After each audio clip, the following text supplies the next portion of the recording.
and focused entirely on the priorities of the British ইংল্যান্ডে people. Hotel ও Airbnb ধরনের আবাসনে রাত্রিযাপনের উপর অতিরিক্ত কর বা হলিডে ট্যাক্স চালুর পরিকল্পনা চূড়ান্ত পর্যায়ে পৌঁছেছে।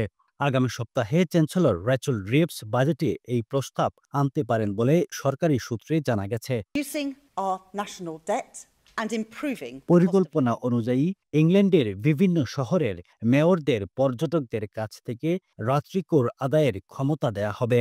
নতুন কর কার্যকর হলে মেয়রদের বছরে কয়েকশো মিলিয়ন পাউন্ড পর্যন্ত রাজস্ব আয় সম্ভব হবে, যা পরিবহন উন্নয়ন, অবকাঠামো প্রকল্প এবং জনসেবা খাতে ব্যয় করা যাবে। তবে আতিথেয়তা খাত বলছে এমন সিদ্ধান্ত ভ্রমণ ব্যয় বাড়িয়ে মুদ্রাস্ফীতি আরও ত্বরান্বিত করবে। ইউকে হসপিটালিটি জানিয়েছে স্কটল্যান্ডের এডিনবরাতে কার্যকর হতে যাওয়া ৫% পর্যটন কর ইংল্যান্ডে প্রয়োগ হলে বাস্তবে ভোক্তাদের ওপর ২৭% পর্যন্ত মোট করের চাপ সৃষ্টি হবে। হোটেল ভাড়ার ২০% ভ্যাটের পাশাপাশি নতুন করের উপর ভ্যাট আরোপিত হবে বলে উল্লেখ করে তারা সতর্ক করেছে যে এতে শুধু ব্রিটিশ ভ্রমণকারীদেরই অতিরিক্ত ৫১৮ মিলিয়ন পাউন্ড ব্যয় হবে।